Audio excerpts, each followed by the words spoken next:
Aquaba, welcome back. Speaking of Bermuda, Black history is not adequately taught in public or private schools here either.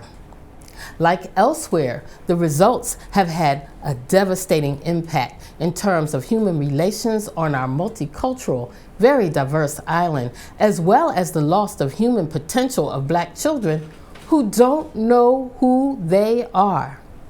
In fact, the racialized roots of miseducation gets Bermuda a mention in Lowen's book. He writes how, and I quote, "Eventually, the U.S. system of segregation spread to South Africa, to Bermuda, and even the European-controlled enclaves in China," end quote. His quote is significant because the education system is still segregated, with a dual system of private and public education consisting of students whose parents can afford private school versus those who cannot, and the perception of private schools providing a more superior education is accepted as fact. While there are periodic attempts to incorporate the history of Black people in the main, the curricula remains highly segregated, with Black history being more of an elective or subject for extracurricular after-school clubs, not a subject that is required with appropriate examinations. Again, the psychological component of miseducation allows the African origins of humanity to be either omitted or minimized, allowing anti-African feelings to develop. A manifestation of this is the erroneous idea that the ancestors of Black people, Bermudians and others, did not come from Africa, but came from the West Indies. Huh?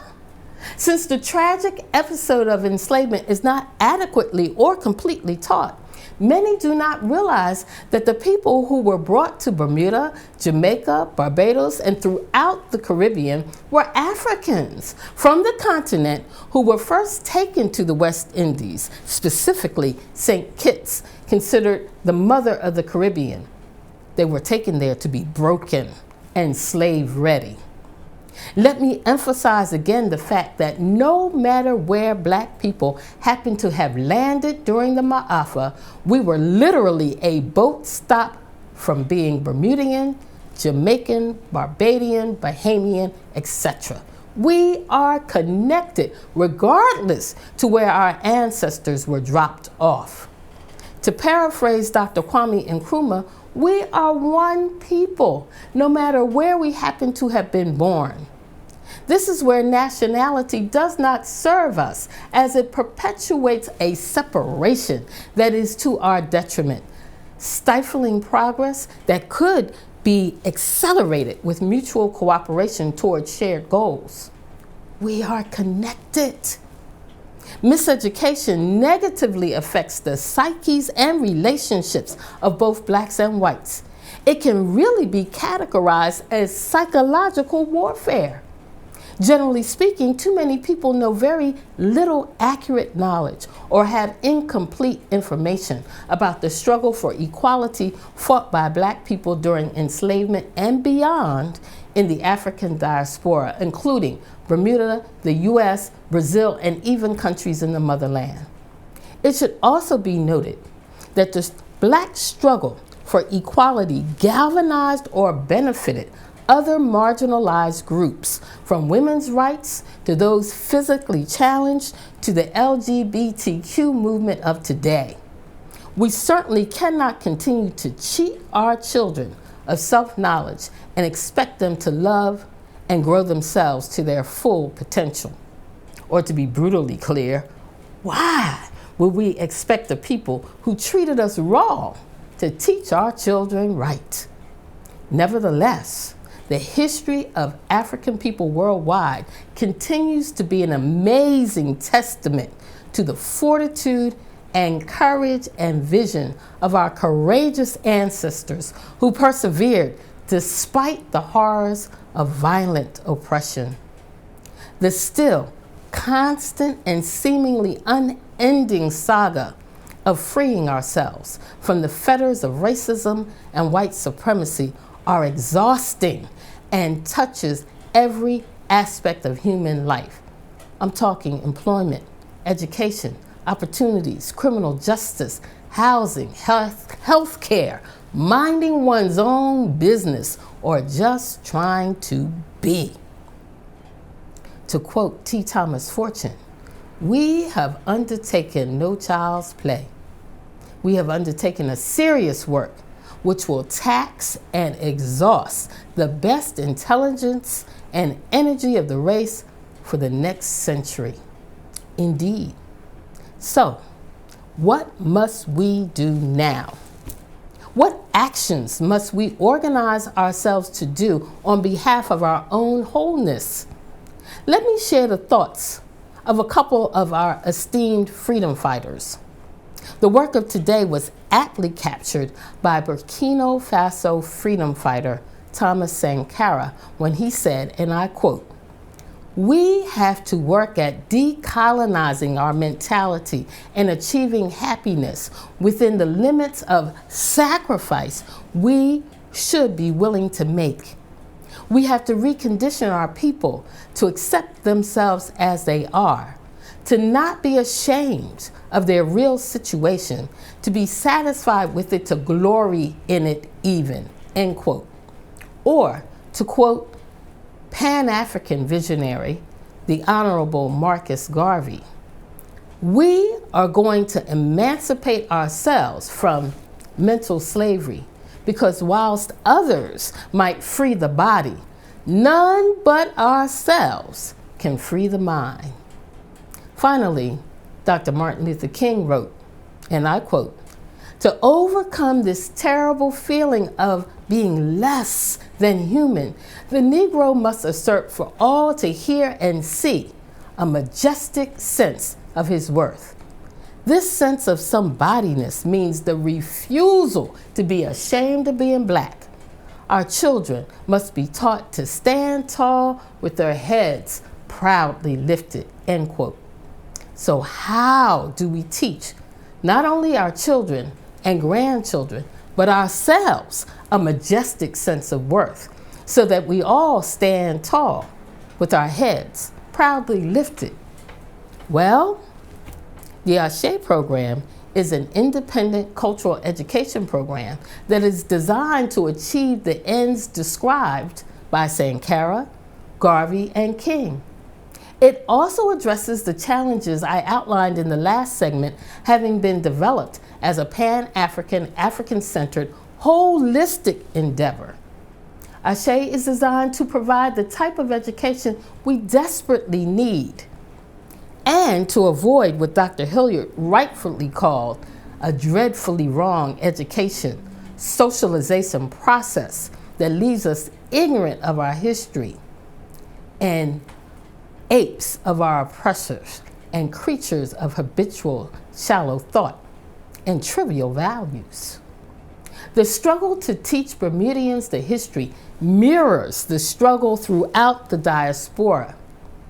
Award-winning Bermudian professor and author Dr. Keto Swan mentions the Ashe program in his book, Black Power in Bermuda, The Struggle for Decolonization. In discussing the difficulty in creating and implementing, and most importantly, sustaining needed programs to educate and raise awareness, Swan writes, and I quote, "This process includes making public education relative to Bermuda's masses, but it is not without contradictions, as is the discontinuance of the Ashe program at the middle school level," end quote. The contradictions to properly educate our children continue. Today, as the creator of the Ashe program, I am working to train adults to start small Ashe clubs for teaching your own children, grandchildren, godchildren, children in the neighborhood, as well as their parents.